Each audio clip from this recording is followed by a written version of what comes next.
I was born in the Kalahari Desert in Namibia to a South African mother that was stricken with malaria at the time in what they called a hospital. After my birth, for the first couple of years of my life, I spent my time being taken to and from the hospital because my little lungs couldn't really deal with the humidity in Namibia and the dust in the air. And as soon as my parents found themselves jobs in South Africa, we moved down there. And the environment in South Africa is much like here in Montenegro.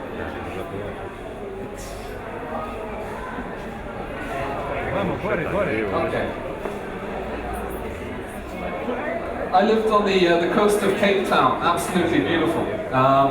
Having the beach for a back garden was great, but being the early 90s in South Africa, it was not a particularly easy time. We were robbed many times, typically at gunpoint. Our record was 3 house robberies in 2 weeks. It was quite bad, but a lot of people had blood on their hands. Even Nelson Mandela. He was not put in a prison 20 kilometers off the coast of Cape Town for 27 years for peaceful protesting. There was a lot of conflict, and even my mother was a commander of a riot control squad in Cape Town. So it was an interesting time. But things for us changed.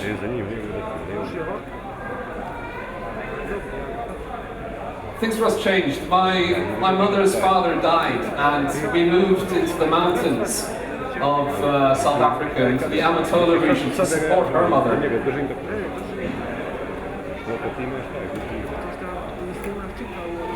I'm not sure what's going on. Yeah.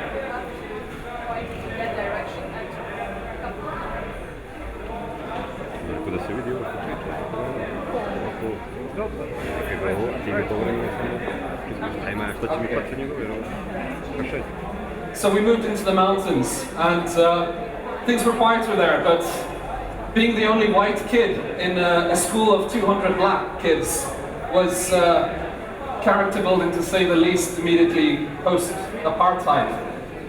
And I had to grow up quite quickly in this environment. It was not exactly conducive to an academic education. And for some years, I did not go to school.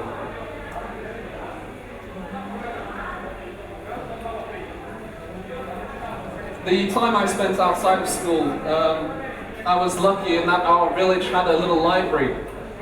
Library being a generous word, but it had some books inside, and for the several years that I was outside of school, I dare say that I read every book in that library.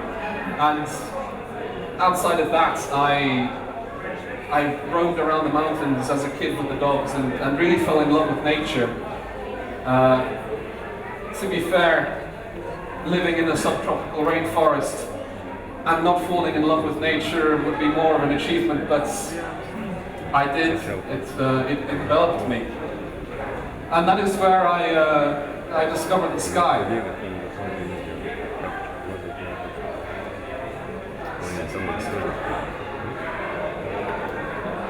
Okay.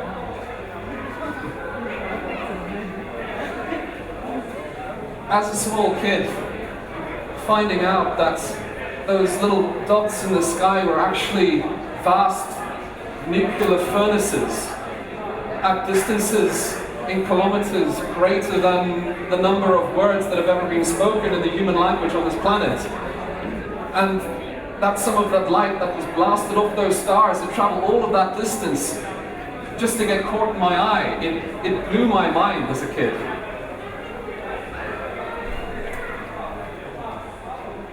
Fast forward a decade, my mother found a job in Los Angeles and she remarried to quite a brave Englishman.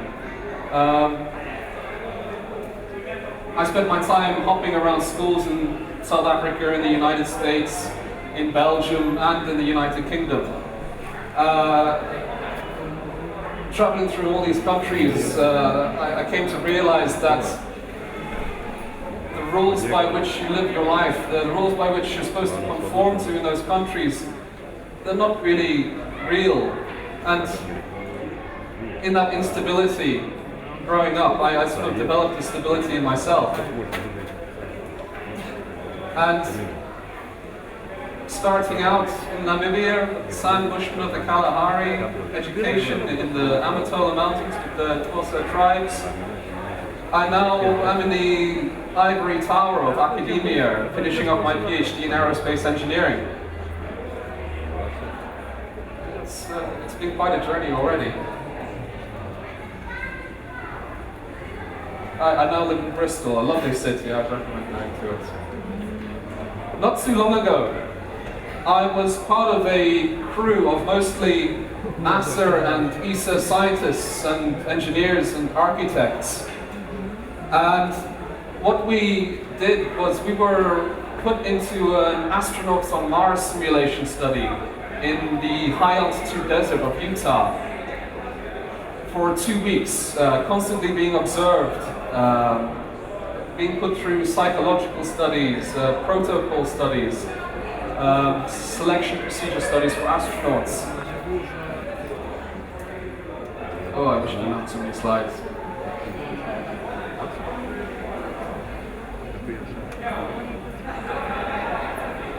This used to be fixed.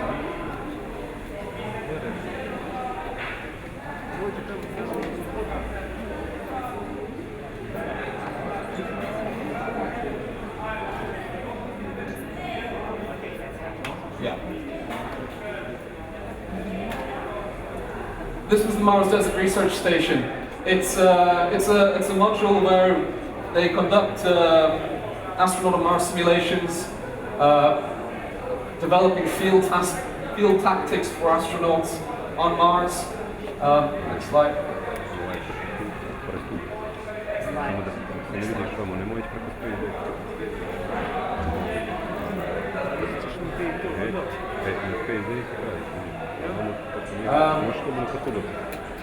And whilst they were conducting these studies on us, we were conducting our own research there. And if you go to the next slide, please. And again. It's a beautiful region, and it was chosen particularly because of its geological likeness to Mars. So it allowed for a lot of hardware testing to be done with rovers and other types of instruments. Could we move on, please? Next, please. And again. An amazing landscape. Keep going.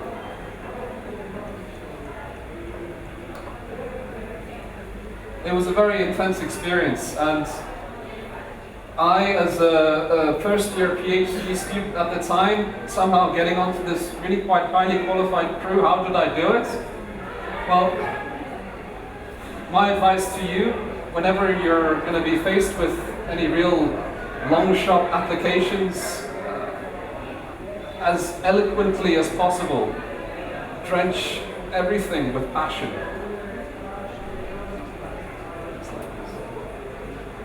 I will be leading another crew early next year into the simulation, again with some NASA and ESA scientists and engineers. And we'll be field testing a Mars rover. We will be field testing a Mars drone that's been tailored to fly in the very thin Martian atmosphere. We've got some astronaut suit technologies that we'll be testing. We've got some field work we'll be conducting where we'll be trying to make rocket fuel out of the desert soil, a feasibility study. We will be conducting extreme weather testing on microbe candidates that would be used in terraforming the Martian atmosphere. We're doing a lot of good things. But my actual research, my PhD, is into the future of aircraft design. Morphing aircraft, green aircraft, but I'm not going to talk to you about that. Next slide, please. creating greener aircraft, looking at my research, trying to find a motivation for my research when I started out, I came to realize a problem that we're facing. It's really quite obvious when you think about it, but nobody really talks about it day to day. And this problem is that the world we live on, it's finite. The resources on our planet that we share are limited. Working on greener aircraft, making aircraft use less fuel and produce less greenhouse gases is still commendable, I think, but don't be fooled into thinking it is a solution to this problem that we're facing. It's simply a speed bump. The world we live on is eventually going to collapse if we continue to live the way we do. It's almost like the law of entropy. We have these resources, we engineer the environment to our liking instead of living in lockstep with the environment around us like the rest of the animals. This is a real problem. Next slide, please. And the problem is, in sharing our resources, in effect, if we remain locked to the planet, we are effectively each other's enemies, fighting for the remaining resources on the planet. A war, organized war, is not some human instinct or breakaway from rationality. It's a highly planned and elaborate, highly cooperative form of theft. And as Carl Sagan once said, an organism at war with itself is doomed. So what do we do? What are our options? Slide, please. Now, before I get there, there will always be issues that we face today that are of apparent greater importance to us than space. But I think that we need to find the right balance between our near-term and long-term problems. There will always be poverty, there will always be people suffering. Just by the nature of the way we see things, we will just be moving these yardsticks around. Poverty today is not what it was 100 years ago. But we will always have these differences. And as I say, I think we need to find the right balance between looking at near-term and long-term problems. And with the world spending 7 times more on cosmetics today than it spends on its space agencies, I question whether we have the right balance. Next slide.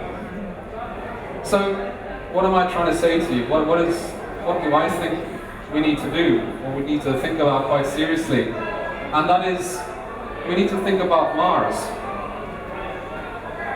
Mars is the next logical step for humanity.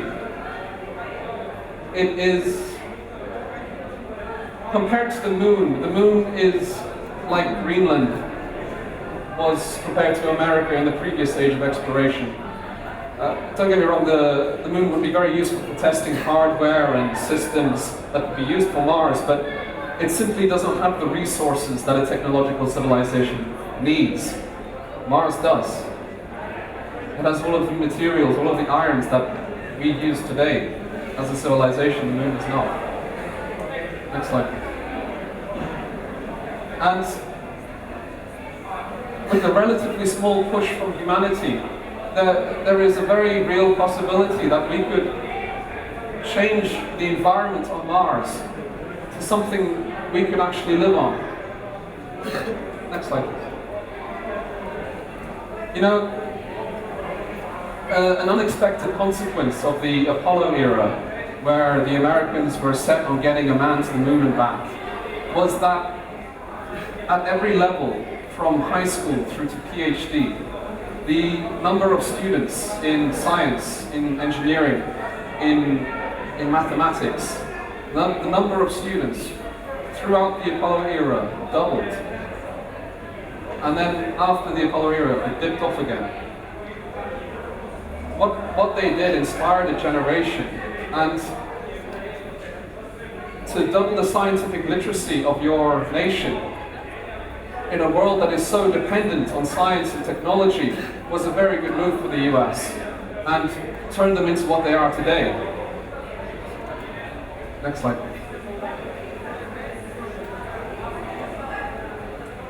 I'm not trying to say humanity is doomed. This might come across as quite depressing at the moment. I mean, when you think of it, NASA budgeted how much it would cost to set up the architecture around, to build the vehicles and to launch the first mission to Mars. They made a budget of how much this would cost them in the early 90s, and it came to about $50 billion. We've had the technology to go to Mars for nearly 2 decades now. Nothing needs to be invented. What does $50 billion mean in context for the United States? Well, $50 billion is 2 weeks worth of the US defense spending, the annual defense spending.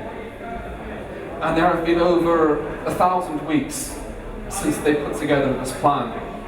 And I've spoken to more than a dozen astronauts, a great deal of the leading figures in the space agencies around the world, and asked them all one question: why have we not got people on Mars yet? And they've all answered with one response: it's political inertia. There is no real will to do it in the West. But I am confident that we will get there. Next slide, please.